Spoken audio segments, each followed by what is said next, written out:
Golden point academy के online channel में आपका स्वागत है। और आज हम पढ़ेंगे वर्ण का पार्ट जो सेकंड है। पहला पार्ट हमने कल पढ़ा था और आज पढ़ेंगे वर्ण पार्ट सेकंड। वर्ण, इसमें हमने पहले जो वर्ण है उसके प्रकार पढ़े। वर्णों के प्रकार में स्वर, व्यंजन, प्लुत, इस प्रकार से हमने देखा कि वर्ण स्वर जो पढ़ा हमने, स्वरों की संख्या हमने बताई थी कि स्वरों की संख्या कितनी होती है 11, और व्यंजनों की संख्या जो मुख्य रूप से हमने बताई 33। और प्लुप्त कौन सा होता है? प्लुप्त होता है जिसमें हमने देखा कि 3 मात्रा का प्रयोग होता है। जैसे ओम, हमने ओम को जब हम पढ़ते हैं तो इसमें कितनी मात्रा का प्रयोग होता है? 3 मात्रा का प्रयोग होता है। स्वर में हमने देखा कि स्वरों की संख्या होती है वो 11 होती है, और हमने जो व्यंजन देखे, व्यंजन मुख्य रूप से व्यंजन 33 होते हैं। और इनमें जब आगे हम अघोष वर्ण, सघोष वर्ण ये पढ़ेंगे। अब हमने देखा कि पहले जो वर्ण का पार्ट फर्स्ट पढ़ा उसमें हमने स्पर्श व्यंजन पढ़े। स्पर्श व्यंजन कौन कौन से होते हैं? स्पर्श व्यंजन देखा हमने कि स्पर्श व्यंजन होते हैं क से लेकर के म तक। क, ख, ग, घ, अंग, च, छ, ज, झ, ञ, ट, ठ, ड, ढ, अण, त, थ, द, ध, न, प, फ, ब, भ और म। इस प्रकार से कैसे लेकर के म तक जो व्यंजन होते हैं ये होते हैं स्पर्श व्यंजन, और इनकी संख्या कितनी होती है? 25 यानी 25 होती है। इनको बोलते हैं स्पर्श व्यंजन। स्पर्श व्यंजन। अब हम देखते हैं कि स्पर्श व्यंजन जो कैसे म तक होते हैं। इसमें जो क वर्ग है, च वर्ग है, ट वर्ग है, त वर्ग है, प वर्ग है, इनको हम उच्चारण स्थान के हिसाब से बताया था। कंठवे, तालवे, मूर्धन्य, इस प्रकार से ये होते हैं। अब हम देखते हैं कि ये रे ले वे, ये रे ले और वे, से है। इनमें हम जब देखेंगे कि जो स्पर्श व्यंजन और ये और वह आपको बताया था दोनों क्या होते हैं? अर्ध स्वर होता है, और रे होता है लुंठित और ल होता है पार्श्विक। स है, ये होते हैं उष्ण व्यंजन, अर्थात इनको बोलने से जो मुख से जो हवा निकलती है वो गर्म निकलती है, इसलिए इनको बोलते हैं उष्ण व्यंजन। इनको क्या बोलते हैं? उष्ण व्यंजन। और ये रेलव को बोलते हैं अंतस्थ व्यंजन। अब हम देखते हैं कि अघोष वर्ण और सघोष वर्ण कौन से होते हैं? अघोष और सघोष। एक होता है अघोष,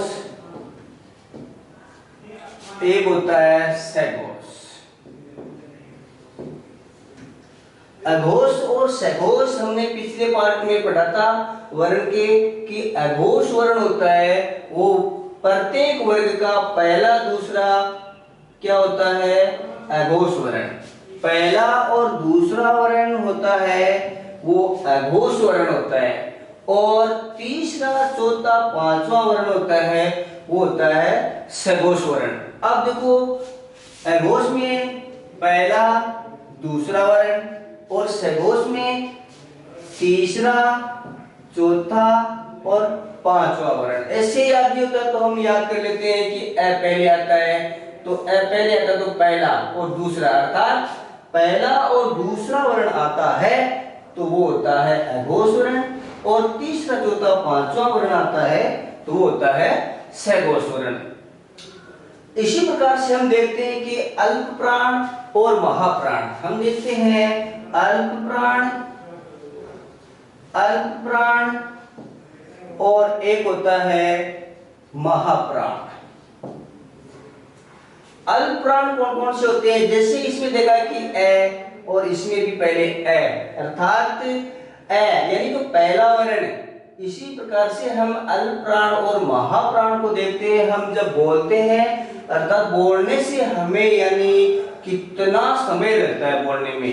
अल्प प्राण नाम से पता कि अल्प प्राण अर्थात कुछ हमें बोलने पर, जैसे ये है, रे है, ले, वह है, इनको बोलने में थोड़ा कम समय लगता है, इसलिए अल्प प्राण हो जाएंगे। और स है, इनको बोलने में, इनको जब उच्चारण करेंगे और उच्चारण करने में इनमें क्या समय अधिक लगता है, इसलिए क्या हो जाएंगे? महाप्राण हो जाएंगे।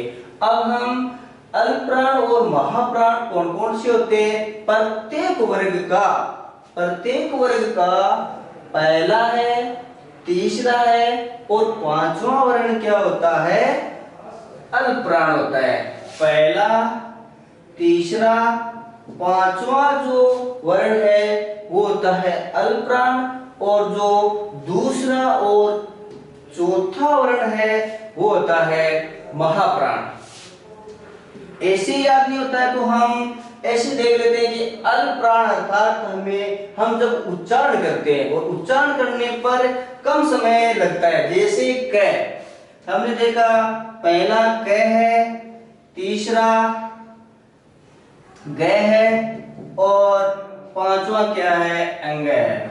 हम देखते हैं कि जैसे ऐसे याद नहीं होता तो इंग्लिश के वर्ड लिख के देख लेते हैं। जैसे क, इसको के, इसको लिख देते हैं जी और इसको लिख देते हैं एन। इस प्रकार से हम लिखते हैं। लेकिन अब बच के दूसरा को जब हम लिखेंगे ख तो इसको लिखेंगे के एच, अर्थात इसमें बोलने में या उच्चारण करने में समय अधिक लगता है। के एच, अर्थात इंग्लिश के वर्ड से भी हम देख लेते हैं। जैसे ग है और ग को देखेंगे तो ग को भी लिखेंगे तो जी एच, अर्थात इनको देखने से पता लग रहा है कि अल्प प्राण कौन सा है। जैसे के, क का के, ग का जी, अंग का अन, अर्थात इस प्रकार से हम देख लेंगे कि जो अल्प प्राण है उनमें इंग्लिश के वर्ड से भी देख लेंगे तब भी पता लग जाएगा कि उनको बोलने में या उच्चारण करने में कम समय लग रहा है। तथा ख तो के एच, दूसरा और चौथा वर्ण, इनको बोलने में उच्चारण करने में अधिक समय लग रहा है। तो इस प्रकार से हमने देखा कि अल्प प्राण और महाप्राण इस प्रकार से देख लेंगे। अब हम देखते हैं कि और जो ये रे लवे, क्या हम ये रे लवे बोलते हैं और ये रे लवे बोलने पर हमें एक तो ज्यादा समय लगता है या कम समय लगता है।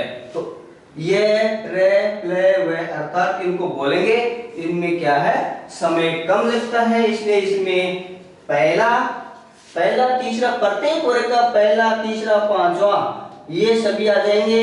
इसके बाद में ये रे ले भी इसमें काउंट हो जाएगा। तो इसमें ये रे ले और वे ये भी अल्प प्राण होते हैं। ध्यान रखना कि अल्प प्राण में पहला, तीसरा, पांचवा इनके साथ में ये रे ले और वह भी शामिल होते हैं। इसी प्रकार से हम देखते हैं कि महाप्राण में कौन कौन से? महाप्राण में से और से। महाप्राण में अर्थात इनको बोलने में या उच्चारण करने में समय अधिक लगता है, इसलिए ये कौन से में आ जाएंगे? महाप्राण में आ जाएंगे। और ये किस में आ जाएंगे? ये आ जाएंगे अल्प प्राण में आ जाएंगे। अब हम देखते हैं कि सघोष और इनमें जो स्वर है, स्वरों को देखते हैं कि स्वर है वो कौन से में आएंगे? जो टोटल ए आ अर्थात स्वरों की संख्या जो 11 होती है वो अघोष में आती है या सघोष में आती है, अल्प प्राण में आती है या महाप्राण में आती है। तो स्वरों की संख्या जो 11 है वो कौन से में जुड़ती है अर्थात कौन से में ऐड होगी? तो वो देखेंगे हम।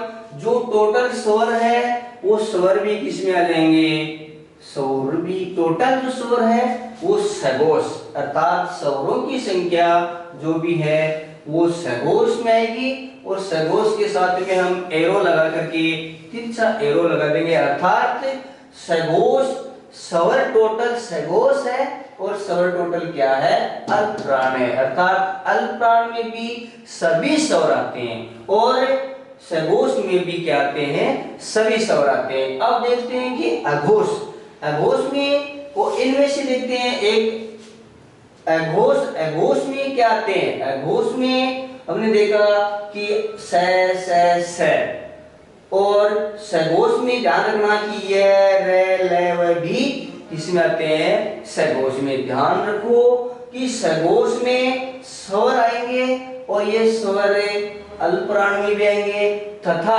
अल्पप्राण में आने के बाद में हम और देखेंगे कि सघोष में इनमें से कौन सा आता है। तो इसको हम जो एरो लगाएंगे वो एरो तिरछा एरो लगा के देख लेंगे कि सघोष में स्वरों के साथ में जो अल्पप्राण है इसमें ये रे लवे है वो भी इसी में सघोष में ही आते हैं। क्वेश्चन बनता है कि निम्नलिखित में से कौन सा जो वर्ण है या लय है वो सघोष है या अघोष है, तो हम बताएंगे कि जो लय है वो सघोष है। इसी प्रकार से हम एरो लगा करके देख लेते हैं, अर्थात अघोष वर्णों में स आता है। और कई बार क्वेश्चन पूछा जाता है कि स अघोष है या सघोष है, तो हम देख लेते हैं कि स क्या है, अघोष है, और अघोष के साथ में क्या है, महाप्राण है।